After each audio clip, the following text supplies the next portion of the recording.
क्योंकि प्रेम जो है उसमें आग्रह और दुराग्रह का कोई स्थान नहीं है। जानते हो प्रेम किसे कहते हैं? आजकल किसी को देखकर उसके रूप के प्रति आकर्षण हो गया, हम समझ रहे हैं प्रेम हो गया। और विष्णुदेव जी, बड़ा दुख तो हमें यह होता है, ये वासना की धारा है जो कामना पूर्ति होने के बाद धीरे धीरे समझ जाती है। फिर पता चलता है कि पहले तो एक दूसरे के लिए मरने तैयार थे और बाद में मारने तैयार हो गए। होता है कि नहीं? बच्चे प्रेम विवाह करने के लिए भाग के माता पिता से द्रोह करके भाग जाते हैं और बाद में पता चल रहा है तलाक के लिए केस लड़ रहे हैं। कहां गया सारा प्रेम? वो उस नहर की तरह समाप्त हो गया। और जो वास्तविक प्रेम है वो गंगा की धारा की तरह होता है कि जहां से शुरुआत होती है वहां तो बहुत छोटा होता है, लेकिन बढ़ते बढ़ते बढ़ते बढ़ते गंगा सागर में मिलते मिलते गंगा भी सागर का रूप धारण कर लेती है। प्रेम जब अनंत हो गया तो रोम रोम संत हो गया, देह मंदिर और हृदय महंत हो गया। प्रेम जब अनंत हो गया।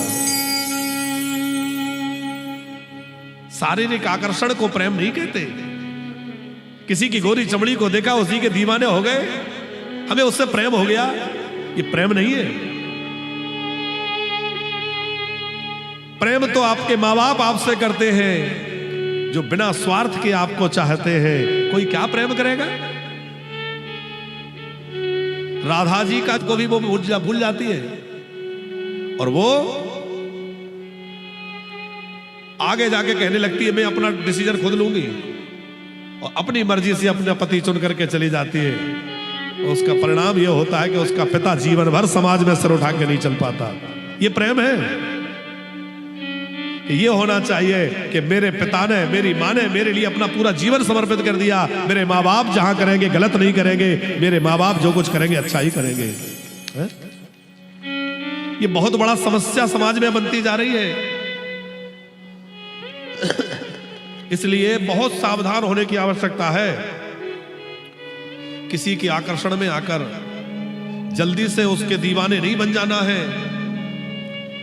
आज हमारी बेटियों को तो जो है इस बात पर बहुत विचार करना है कि बहकाने वाले बहलाने वाले बहुत मिलेंगे, लेकिन बेटियों तुम वीरांगना लक्ष्मीबाई की तरह बन करके रहो। किसी के बहकावे में मत आना, किसकी बहलाने में मत आ जाना, क्योंकि जो बहला रहा है कल वही आंख दिखाने लगेगा। माँ बाप से भी दुश्मनी कर ली, अब जाएंगे कहां? देखो बेटी को जब माँ बाप प्रेम से विदा करते हैं तो जीवन भर उस बेटी का प्रेम माता पिता के पास लगा रहता है। माँ बाप का कलेजा उस बेटी से जुड़ा रहता है और समय समय पे उसको लेके आते हैं, प्रेम मिलता है, आनंद के साथ त्योहार मनाए जाते हैं। और आप अपनी मर्जी से कहीं चली जाओगी तो बताओ फिर माँ बाप के यहाँ कैसे आओगी, किस मुंह से आओगी और क्या प्रेम मिलेगा, कहाँ मिलेगा? और कदाचित पति ने ठीक से नहीं रखा, उस घर में ठीक से नहीं रह पाए तो कहां जाओगे? इसलिए कभी भी अपनी मर्जी से इस तरह के निर्णय नहीं लेना चाहिए। तो हम आपसे निवेदन कर रहे थे कि राधा जी ने कहा, हे श्याम सुंदर, मैंने आपसे ज्यादा आपकी प्रसन्नता को चाहा है। आप जहां प्रसन्न रहे, जहां खुश रहे, वहां जाइए, होगा। आपको पता है राधा और कृष्ण का प्रेम अधूरा प्रेम नहीं है। आजकल जो नई पीढ़ी है इसमें एक बात चल गई कि राधा जी का और कृष्ण का प्रेम अधूरा रह गया। बिल्कुल गलत। नित्य गोलोक धाम में राधा कृष्ण निरंतर एक साथ रहते हैं और वो पृथ्वी पर लीला करने के लिए 125 वर्षों के लिए आए। श्री कृष्ण ने प्रकट लीला कितने दिनों तक की? 125 वर्षों तक। और विष्णुदेव जी नित्य गौलोक में सुदामा नाम के गोप हैं, उन्होंने राधा जी को श्राप दिया था कि तुम्हें 100 वर्षों तक कृष्ण से अलग रहना पड़ेगा। तो उस श्राप के कारण श्री राधा जी और श्री कृष्ण का लीला में 100 वर्षों का वियोग हुआ। लेकिन इसका मतलब ये नहीं है कि वो अलग है।